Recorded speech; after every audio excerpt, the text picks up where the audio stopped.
শুভ সন্ধ্যা। প্রথম কথা হচ্ছে যে পরিবেশের কথা শুনেছিলাম তার থেকে এসে আমার বেশি ভালো লাগছে। এত কালারফুল একটা জায়গা, সেটা সত্যিই ভালো। ওয়েব সিরিজ আমি ক্লিকের সঙ্গে করেছি। আমি প্রথম ওয়েব সিরিজ ক্লিকের জন্য করেছিলাম বলে আমাকে অনেকে প্রশ্ন করলো যে এত প্ল্যাটফর্ম থাকতে তুমি যেহেতু অনেক ছবি করেছো এর আগে, আমার এখনও পর্যন্ত 27টা ছবি আপনাদের আশীর্বাদে ভালোবাসায় হয়েছে, কিন্তু সিনেমার সঙ্গে সঙ্গে যখন ওয়েব সিরিজে হাত দিলাম তখন অনেকেই জিজ্ঞেস করেছেন যে ক্লিকের সঙ্গে কেন। এর পেছনে যে সংস্থা রয়েছে অর্থাৎ এঞ্জেল ভিডিও, যারা আমাদের সব থেকে নামি দামি সব থেকে ভালো ভালো ছবি, যেগুলো বাংলা ছবি, যে সমস্ত ছবি নিয়ে আমরা গর্ব করতে পারি সেই সমস্ত ছবিগুলোকে ওন করেন এবং সেই ছবিগুলোর পৃষ্ঠপোষক, তাদের তৈরি একটা প্ল্যাটফর্ম ডেফিনেটলি আগামী দিনে আমাদের স্বপ্নের মতো কাজ করার সুযোগ দেবে। সেই জন্য আমি ক্লিকে পা রেখেছি। তো এবার আসি কাটাকুটির কথায়।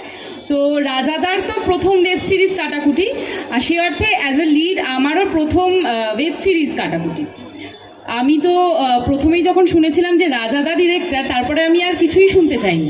যেদিন প্রথম শুটিং করতে যাই আর কি, সেখানে রাজাদা এত একটা কমফোর্টেবল ওয়ার্ক এনভায়রনমেন্ট দিয়েছিল, তো তারপর থেকে শুটিংটা খুব ইজিলি করতে পেরেছি। আর একজন শিল্পী মানে পিয়ান খুব ভালো বন্ধু আমার। তো পিয়ান, আমি, সৌরভ সবাই মিলে মজা করে খুব ভালোভাবে কাজটা শেষ করেছিলাম। আর রাজাদা যেমন বললো যে অনেক ওয়েব সিরিজ আসছে, নতুন নতুন স্ট্রিমিং শুরু হয়ে গেছে, কিছু আসছে ক্লিকে, তো ক্লিক অ্যাপটা ডাউনলোড করে নিন, তারপরে তো আপডেট পেতেই থাকবে। কি বলো রাজাদা? তো এবার over to Piyan. Thank you Mansi, thank you Raja, এত সুন্দর করে বলবার জন্য। সবই কথা ওরা বলে দিয়েছে।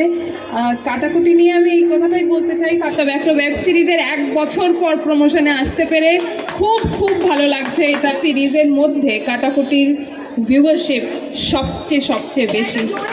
এটা আমাদের ফুল টিমের 38 ওয়েব সিরিজের মধ্যে আমাদের তার ভিউয়ারশিপ সবচেয়ে বেশি। We are grateful to God, grateful to you people, and of course grateful to the team Click. খুব সাকসেসফুল হোক, কারণ আমিও একজন ফিমেল এন্টারপ্রেনার। আমি জানি কোথায় স্ট্রাগলটা হয়, আমি জানি কি করতে হয়।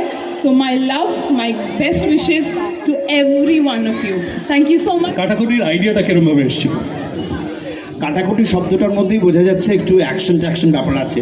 আছে যে বাংলা সিনেমায় অ্যাকশন মানে রাজাচন্দ্র, এবং রাজাচন্দ্রর ছবি অ্যাকশন ছবি অনেক, যেমন ধরো চ্যালেঞ্জ 2, রংবাজ, সেগুলো সমস্তই অ্যাকশন ধর্মী। ওয়েব সিরিজ সিনেমায় আমরা অ্যাকশন দেখাই, আমরা মারপিট দেখাই, কিন্তু আমরা বিশ্বাস করি না, আমরা ভালোবাসায় বিশ্বাস করি।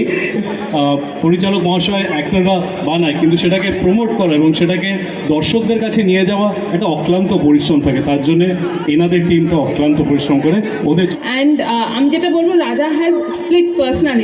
মানে ও যেরকম ঝিঙ্কু নাকুর লেখে, ঝিঙ্কু নাকুর গানটা ওর লেখা, ও 100% লাভ লেখে, ও কিন্তু কবিতা লেখে। আর এই নেগেটিভ চরিত্র করে করে চোখ মুখ বেঁকিয়ে আর রোজ দিন আর নতুন ধরনের কাজ করতে পারলে ভালোই লাগে।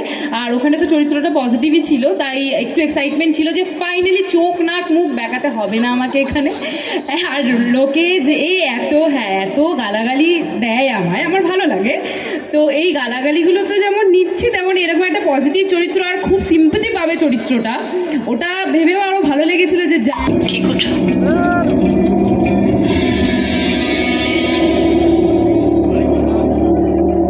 হ্যাঁ, 2022-এ রিলিজ করেছিল কাটাকুটি। সবাই দেখেছেন, যারা দেখেছেন তাদের কাছ থেকে আমি অনেকের কাছ থেকে ফিডব্যাক পেয়েছি।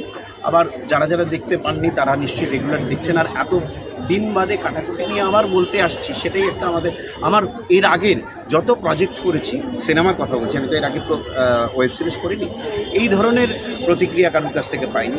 এবং সবথেকে বেশি লোকজন দেখছেন, এর থেকে আর আনন্দের বিষয় কী হতে পারে। So I am very happy to be here. Thank you. বিষয়টা হচ্ছে যে কাটাকুটি শব্দটার মধ্যে না একটা খেলা আছে, একটা খেলা। আমরা দেখবেন ছোটোবেলা থেকে খুব কাটাকুটি খেলাটাতে খেলতাম, একটা কেউ কাটা কেউ গোল দিতাম। এই যে একটা খেলা, এই খেলাটা তো জীবনেরই একটা অঙ্গ। এবং সৌরভ যে ক্যারেক্টারটিতে আছেন, সৌরভ একদম মানে ভীষণ সুস্থ স্বাভাবিক সাধারণ একটা ছেলে, দেওয়ালে পিঠ থাকতে মানে টেকে যাওয়ার পরে তার কীরকমভাবে তার ট্রান্সফরমেশন হতে পারে। একটা মানুষ দেয়ালে পিঠ থেকে গেলে কী করতে পারেন, সেখান থেকেও কাটাকুটি শব্দটা আমরা জাস্টিফাই করতে পারি, দর্শক যেভাবে করবেন। আর দ্বিতীয় কথা হচ্ছে যে হেরে যে গেলাম শেষ হয়ে গেল তা না, ঘুরে দাঁড়াবার জায়গাটাও কিন্তু একটা কাটাকুটি খেলা। সো খেলার পরে এই যে দর্শকটা পাচ্ছি, আমি বুঝতে পারলাম যে আমরা ঠিকঠাক খেয়েছি। খুবই ভালো লেগেছে, কারণ আমি একটা ক্রেভ করছিলাম অন্য চরিত্র করার জন্য। তো যখন চরিত্রটা আসে, তার উপরে রাজাদা ডিরেক্টর, আমি আর কিছু আগে পিছু ভাবিনি। আর মানে কতটা আমি আমার 100% দিতে পেরেছি, মানে আমি তো আমার তরফ থেকে 100% দিয়েছি, বাট কতটা আপনাদের ভালো লাগবে সেটা আপনারা দেখলে বুঝতে পারবেন, যারা এখনও দেখেননি। কারণ আমার কাছে প্রতিটা কাজের শেষে ফিডব্যাক ইজ ভেরি ইম্পর্ট্যান্ট। সেটা যদি নেগেটিভ চরিত্র করে গালাগাল খাওয়া হয়, সেটাও আমার জন্য খুবই, মানে আমি মাথায় তুলে রাখি।